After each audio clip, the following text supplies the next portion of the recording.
시청자 여러분 안녕하십니까? VOA 뉴스투데이 시작합니다. 유엔 안전보장이사회 회의에서 북한과 러시아에 대한 강력한 규탄이 이어졌습니다. 식량난에 처한 북한은 주민들에게 사용할 막대한 돈으로 핵과 미사일을 개발하고 있다는 비판을, 러시아는 식량을 무기화하고 있다는 비판을 받았습니다. 이 백악관은 러시아와 북한의 추가 무기 거래 정황을 지적하면서 이에 대한 대응 의지를 밝혔습니다. 첫 소식 함지아 기자가 보도합니다. 뉴욕 유엔 본부에서 열린 안보리 회의. 8월 의장국인 미국의 토니 블링컨 국무장관은 세계 식량 불안정 문제를 주제로 개최한 회의를 직접 주재하면서 러시아를 강하게 규탄했습니다. 우크라이나를 침공해 전쟁을 벌이고 있는 러시아가 흑해 곡물 협정 중단을 통해 식량을 무기화하고 있다고 규탄한 것입니다. Every member of this council, every member of the United Nations should tell Moscow enough. Enough using the Black Sea as blackmail. Enough treating the world's most vulnerable people as leverage. Enough of this unjustified, unconscionable war. 블링컨 장관은 그러면서 러시아가 우크라이나를 침공해 항구를 막지 않았다면 처음부터 협정이 필요하지 않았다는 점을 기억해야 한다면서 식량 안보 강화는 유엔 헌장의 비전을 실현하는 데 필수적이라고 역설했습니다. 앞서 러시아는 전쟁 중에도 흑해를 통한 우크라이나의 곡물 수출을 보장해왔지만 지난달 이 협정을 중단하겠다고 선언하면서 국제 식량 위기를 초래했다는 비판을 받고 있습니다. 일본은 북한을 정면으로 비판했습니다. 야마다 켄지 일본 외무부 대신은 식량난 속에 주민들이 기아로 고통받고 있는데도 북한은 여전히 무기 개발에 몰두하고 있다고 비판한 것입니다. In North Korea, it is reported that many people are suffering from severe hunger. On the other hand, North Korea is spending vast resources on unlawful nuclear and missile development by diverting critical needed resources away from its people at tremendous cost. 야마다 부 대신은 이어 북한이 탄도미사일을 발사하며 유엔 안보리 결의를 위반하고 있지만 안보리가 아무런 대응을 하지 못하고 있다면서 러시아와 중국을 겨냥했습니다. 그러면서 안보리는 장기간의 침묵을 극복하고 단합된 목소리로 의미 있는 조치를 취해야 한다고 강조했습니다. 이런 가운데 백악관은 북한과 러시아의 무기 거래 문제를 다시 지적했습니다. 존 커비 백악관 국가안보회의 NSC 전략소통조정관은 온라인 브리핑을 통해 세르게이 쇼이구 러시아 국방장관의 최근 평양 방문은 북한의 러시아의 군수품을 계속 판매하도록 설득하기 위한 것이었다면서 구체적 사례까지 제시했습니다. To that end, our information indicates that Russia is seeking to increase military cooperation with the DPRK, such as through DPRK sale of artillery munitions again to Russia.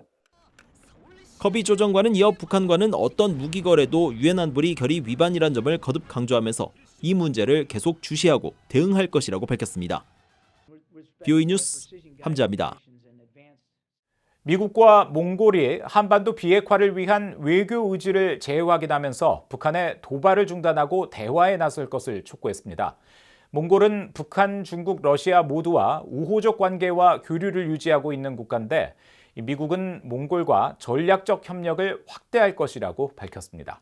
이종훈 기자가 보도합니다.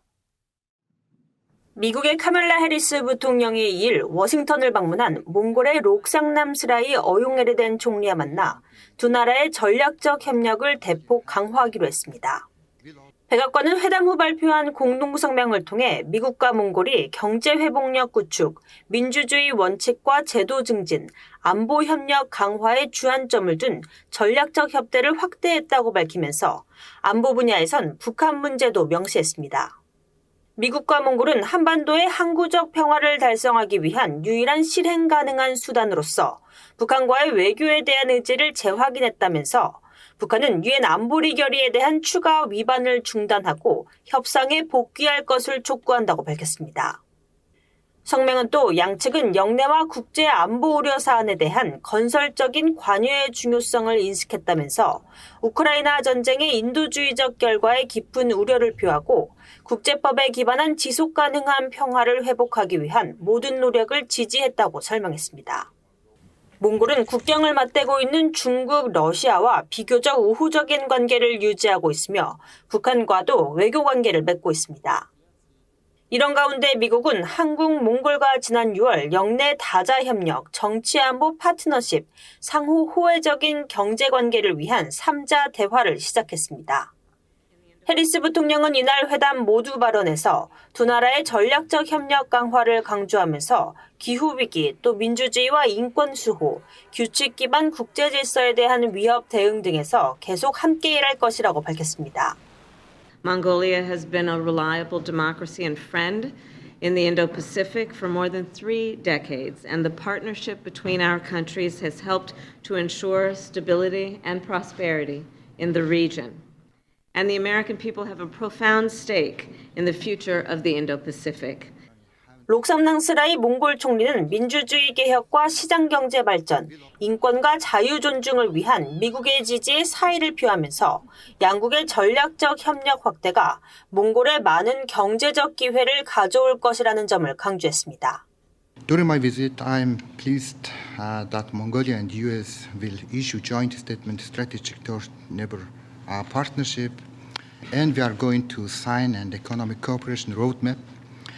These strategic documents will play a significant role in expanding our trade and economic cooperation and attracting more investment from the U.S. 미국과 몽골은 내년 2분기부터 양국의 직항 노선을 개설하는 오픈 스카이 협정에 합의하고 히토류 등 광물 분야에서도 더욱 협력하기로 했습니다. 히토류는 차세대의 반도체 등 첨단 산업의 필수 소재이자 미국과 중국이 대립하고 있는 분야이며 몽골은 석탄, 철광석, 구리 등 광물 자원이 풍부한 나라입니다. VOA 뉴스 이조은입니다. 오는 18일 열리는 미한일 3국 정상회의를 앞두고 미국 공화당의 프렌치 힐 하원 의원이 미한일 관계는 영내 경제 번영을 유지하는 데 필수적이라며 중국 문제에 대한 3국 협력의 중요성을 강조했습니다. 올해 초 미한일 3국 의원회의에 미국 측 공동단장으로 참석한 힐 하원 의원은 3일 미한일 정상회의 개최와 관련한 BOA의 논평 요청에 이같이 밝혔습니다. 또 자신은 의회 초당적인 대표단 자격으로 올해 인도태평양 지역 방문을 하면서 기시다 후미오 일본 총리와 윤석열 한국 대통령을 만났다면서 미국과 한국, 일본의 관계는 인도태평양 지역의 경제 번영을 유지하고 전 세계 자유를 증진하는 데 필수적이라고 강조했습니다. 힐 의원은 이어 중국 공산당의 공세가 커지고 있는 상황에서 미한일 세 나라는 무역과 항행의 자유를 보장하고 중국 공산당의 신식민지적 1대1로 전략에 맞서기 위해 협력하는 것이 매우 중요하다면서 미한일 3국 협력은 인도태평양과 전 세계 평화 및 번영을 유지하는 데 중요하다고 말했습니다. 미국 국방부가 무단으로 월북한 주한미군 트래비스 킹 2등병과 관련해 주한미군 장병들이 대부분 북한의 실상에 대해 이해하고 있을 것이라고 밝혔습니다. 미국 국방부의 패트릭 라이더 대변인은 3일 정례 브리핑에서 장병들이 북한 실상에 대해 어떤 교육을 받고 있느냐는 질문을 받고 장병의 교육 훈련 문제 등에 대해선 주한미군에 물어봐야 한다면서 이같이 답했습니다. 이어 주한미군은 북한이 적국이라는 것을 인지하고 있느냐는 추가 질문에 대해선 북한에 들어가고 나오는 문제에 대해 분명한 이해가 있다고 밝혔습니다. 한편 토니 블링컨 국무장관은 무단 월북한 미군 트래비스 킹 2등병에 대한 추가 정보가 없다는 입장을 재확인했습니다.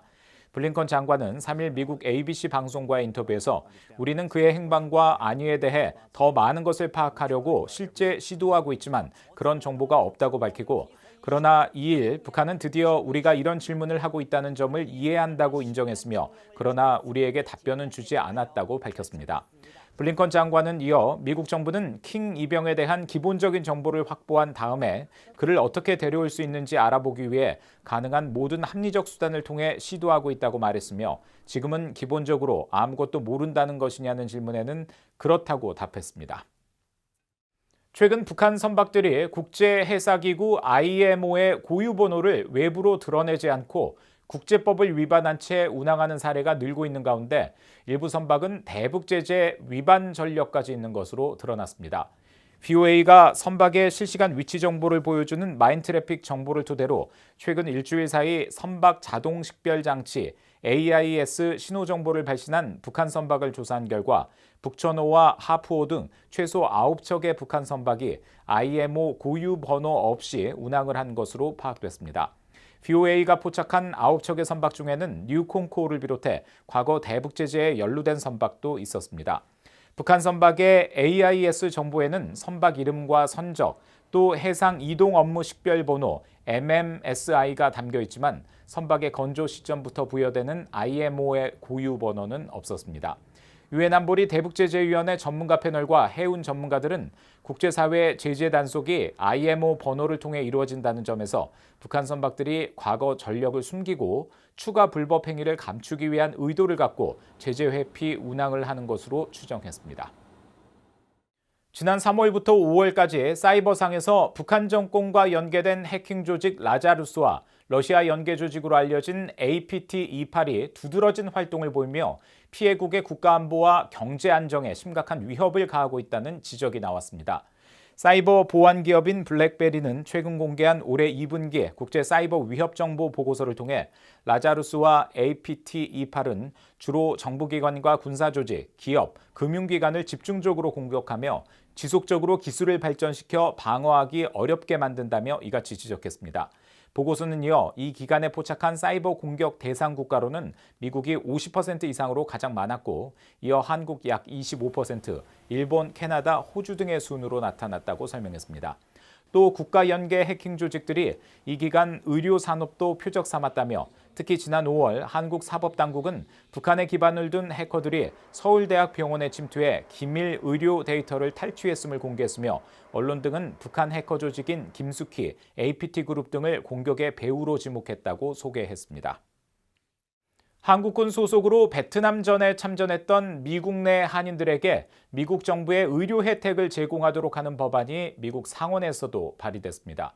공화당의 마이크 브런 상원의원이 지난달 27일 발의한 이 법안은 소관 상임위인 보훈위원회로 회부됐습니다. 해당 법안은 미군 참전 용사들이 받는 보훈부의 의료 혜택을 미국의 동맹국 병력으로 베트남전에 파견됐던 미국 내 한인들에게도 제공한다는 취지이며 자격은 한국군 복무를 마친 뒤 미국 시민권을 취득한 경우에 주어집니다.